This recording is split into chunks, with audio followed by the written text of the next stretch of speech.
आज Doubtnut app download करें।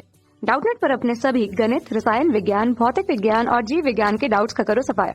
बस प्रश्न की फोटो खींचो, एक ही प्रश्न को क्रॉप करो और तुरंत वीडियो सोल्यूशन पाओ। अभी डाउनलोड करें। इस क्वेश्चन में हमें गिवन है एक समान वृत्तीय चक्ति की त्रिज्या r तथा द्रव्यमान m है। इस चक्ति की व्यास के सिरे पर चक्ति को छूती हुई चक्ति के तल के लंबवत अक्ष के परितः चक्ति का जड़त्व आघूर्ण बताइए। यहाँ पे क्वेश्चन पढ़ेंगे तो बार बार आपको चक्ति दिखेगा। इसका सिंपल सा एक डायग्राम बनाते हैं, फिर सारी चीजें आपको समझाते हैं। तो यहाँ से हमने अपना डायग्राम बना लिया। ये हमारा पूरा 3D बेस्ड डायग्राम है, इसको हम अच्छे से समझेंगे। हमारे पास क्या है, एक चक्ति है। हम मान लेते हैं चक्ति अभी हमारी क्षैतिज दिशा में रखी गई है। चक्ति की त्रिज्या क्या है, r है, उसका द्रव्यमान m है। ये हमारा चक्ति है, हम इसको बाहर से देख रहे हैं। ये हमारा क्या है, चक्ति पूरी तरह से गोल है, लेकिन इसको समझाने के लिए हमने इस इलेक्ट्रिकल पाथ में बनाया, उससे आप कंफ्यूज ना हो। इस चक्ति की त्रिज्या क्या है, r है, और इसका द्रव्यमान m है। तो व्यास क्या होगा, इस चक्ति की सतह पे जब आप इसके केंद्र से पास होती हुई एक रेखा खींचेंगे तो हमारा बन जाएगा चक्ति का व्यास, जो कि यहाँ पे हमने देखा कि चक्ति हमारा क्षैतिज दिशा में रखी गई थी। तो चक्ति के केंद्र से पास होने वाली रेखा हमारा क्या हो जाएगा, व्यास हो जाएगा। चक्ति का केंद्र क्या था, हमारे पास O बिंदु था। ठीक, अभी हमने क्या किया, एक रेखा खींचा जो चक्ति के केंद्र से लंबवत पास कर रही है, ये वाली रेखा। ठीक, इस रेखा के परितः हमारा जो जड़त्व आघूर्ण होता है उसको कह सकते हैं I centre of mass. Centre of mass मतलब कि इस चक्ति के केंद्र से, चक्ति की केंद्र ये हमारा O बिंदु हो गया, इस केंद्र से पास होने वाली रेखा के परितः जड़त्व आघूर्ण। अच्छा, ये केंद्र क्या है हमारे पास, उसको बोल सकते हैं सेंटर ऑफ मास। यहाँ पे इंपॉर्टेंट बात यह है कि जो ये रेखा है हमारा इस चक्ति की सतह के लंबवत है। अगर चक्ति की सतह क्षैतिज दिशा में है, ये वाली सतह, तो ये रेखा जो पास कर रही है द्रव्यमान केंद्र से, वो हमारा ऊर्ध्वाधर दिशा में है। इसका मतलब क्या हुआ कि जो ये रेखा है चक्ति के सतह से लंबवत पास कर रही है और चक्ति के द्रव्यमान केंद्र से पास कर रही है।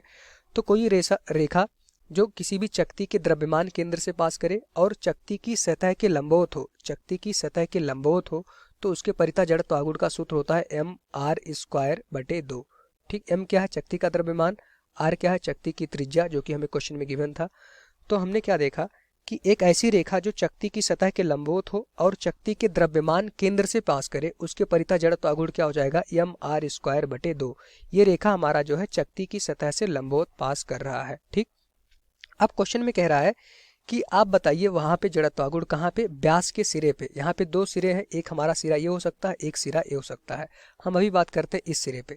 व्यास के सिरे पे एक ऐसी रेखा जो चक्ति की सतह के लंबवत हो, उस रेखा के परितः जड़त्व आघूर्ण बताइए। यहाँ पे क्या लिखा है, चक्ति को छूती हुई चक्ति के तल के लंबवत। चक्ति के तल ये हमारा क्षैतिज दिशा में है, तो यहाँ से इस व्यास के सिरे पे अगर एक रेखा खींचे जो चक्ति के तल के लंबवत होगा तो ऊर्ध्वाधर दिशा में आएगी। ठीक, ये रेखा हमारी ऊर्ध्वाधर दिशा में आ जाएगी। इस रेखा के परितः हमें जड़त्व आघूर्ण आई का मान बताना है। तो हमने क्या किया, जड़त्व आघूर्ण इसको बोल दिया आई है, इस रेखा के परितः जो हमारा चक्ति के सिरे पर है। ठीक, तो हमें आई की वैल्यू बतानी थी। अब यहाँ से देखें, सिंपली हमारा क्वेश्चन अब सॉल्व हो चुका है। यहाँ पे हमने देखा द्रव्यमान केंद्र के परितः जो रेखा थी जो चक्ति के तल के लंबवत थी, ये वाली रेखा, और चक्ति के सिरे से जो रेखा पास कर रही थी वो भी रेखा हमारा चक्ति के तल के लंबवत थी। दोनों एक दूसरे के समांतर हो जाएंगी। ठीक, तो यहाँ से हम लगा सकते हैं समांतर अक्षों की प्रमेय। समांतर अक्ष की प्रमेय क्या कहती है, अगर आपको समांतर अक्ष यहाँ की प्रमेय यहाँ से हम लगा सकते हैं, वो क्या कहती है कि अगर किसी भी वस्तु का द्रव्यमान केंद्र के परितः आपको जड़त्व आघूर्ण पता है, किसी भी रेखा का जो द्रव्यमान केंद्र से पास कर रही है उसके परितः अगर आपको जड़त्व आघूर्ण पता है, तो उसके समांतर r दूरी पर, यहाँ पे देखेंगे इस केंद्र बिंदु और चक्ति के परिधि के बीच की दूरी कितनी हो जाएगी, चक्ति की त्रिज्या के बराबर। उससे समांतर दूसरी रेखा पे कहीं भी आप जड़त्व आघूर्ण निकाल सकते हैं, उसका हमारा सूत्र होता है। तो हमें जड़त्व आघूर्ण कहाँ पे निकालना, इस रेखा पे, उसको मान रखा है आई बराबर क्या हो जाएगा, इस चक्ति के द्रव्यमान केंद्र से पास होने वाली रेखा के परितः जड़त्व आघूर्ण आई सेंटर ऑफ मास लिख सकते हैं, प्लस यहाँ पे देखेंगे चक्ति का द्रव्यमान गुणे इस चक्ति के केंद्र से पास होने वाली रेखा प्लस चक्ति के सिरे से पास होने वाली रेखा, दोनों एक दूसरे के समांतर थे, उनके बीच की दूरी क्या है, चक्ति की त्रिज्या, तो इनके त्रिज्या का होल स्क्वायर हो जाएगा।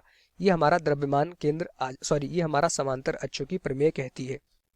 समांतर अक्ष की प्रमेय क्या कहती है, अगर किसी वस्तु के द्रव्यमान केंद्र के परितः आपको जड़त्व आघूर्ण पता है, ठीक, तो उस रेखा जो द्रव्यमान केंद्र से पास कर रही है उसके समांतर कोई दूसरी रेखा के परितः आप जड़त्व आघूर्ण निकाल सकते हैं। हमने देखा कि इस चक्ति के द्रव्यमान केंद्र वाली रेखा पे जो जड़त्व आघूर्ण था उसका मान कितना था, mr²/2 हमें पता है, और ये जो रेखा है चक्ति के तल के लंबवत है। ठीक, चकती अगर क्षैतिज दिशा में है तो ये रेखा हमारा द्रव्यमान केंद्र से पास कर रही है ऊर्ध्वाधर दिशा में। ठीक, तो हमने क्या देखा, चकती के सिरे पे हम गए, हमें यहाँ पे जड़त्व आघूर्ण निकालना था। यहाँ पे हमने देखा कि यहाँ पे भी जो जड़त्व आघूर्ण निकालना है वो रेखा कैसी पास कर रही है, चकती के तल के लंबवत, मतलब ये दोनों रेखाएं एक दूसरे के समांतर हो गई। दोनों रेखाओं के बीच की दूरी कितनी है, r है। तो केंद्र से पास होने वाली रेखा के परितः जड़त्व आघूर्ण हमें पता है I centre of mass plus चकती का द्रव्यमान गुणे दोनों रेखाओं के बीच की दूरी का स्क्वायर कर देंगे तो हमें इस रेखा के परितः जड़त्व आघूर्ण मिल जाएगा। तो I की वैल्यू हमें निकालनी थी, I बराबर आ जाएगा, I सेंटर ऑफ मास की वैल्यू कितनी है, mr²/2 प्लस यहाँ से देखेंगे mr²। ठीक, तो यहाँ से इसको पूरा सॉल्व करेंगे, इसकी वैल्यू आ जाएगी हमारे पास 3/2 mr²। तो व्यास के सिरे से पास होने वाली रेखा जो चकती के तल के लंबवत है उसके परितः जड़त्व आघूर्ण हमारा कितना हो जाएगा, 3/2 mr²। क्वेश्चन में बहुत ज़्यादा 3D डायग्राम आपको ना समझ में आओ, सिंपली आप समझिए, इस तरह से कोई अगर चकती है, ठीक, उसके केंद्र के परितः पास होने वाली रेखा के परितः अगर आपको जड़त्व आघूर्ण पता है, ठीक, मान लेते हैं केंद्र की परितः रेखा इस तरह से पास हो रही थी, इसके परितः अगर आपको जड़त्व आघूर्ण पता है, कोई पूछे कि आप यहाँ पे जड़त्व आघूर्ण बताइए और ये भी रेखा हमारा केंद्र से पास होने वाली रेखा के समांतर है, ये दोनों रेखा एक दूसरे के समांतर है, दोनों के बीच की दूरी r है। ठीक, तो यहाँ से आप देखेंगे इस रेखा के परितः जो जड़त्व आघूर्ण I' होगा, I' की वैल्यू हो जाएगी I क्या है, द्रव्यमान केंद्र से पास होने वाली रेखा का जड़त्व आघूर्ण प्लस इस चकती का द्रव्यमान, अब ये चकती भी हो सकता है, कोई भी वस्तु हो सकती है, उसका द्रव्यमान इंटू दोनों रेखाओं के बीच की दूरी का स्क्वायर, दोनों रेखाओं की बीच की दूरी का स्क्वायर, ये हमारा समांतर अक्षों की प्रमेय कहती है। तो यही सेम सूत्र हमने यहाँ पे लगाया है और अपना आंसर निकाल लिया है। तो आंसर कितना आ गया, 3/2 mr²। अगर ऑप्शन देखें तो ऑप्शन सी इस क्वेश्चन का राइट आंसर हो जाएगा। Thank you. कक्षा 6 से 12वीं से लेकर नीट, IIT, JEE वो एडवांस के लेवल तक 1 करोड़ से ज्यादा छात्रों का भरोसा।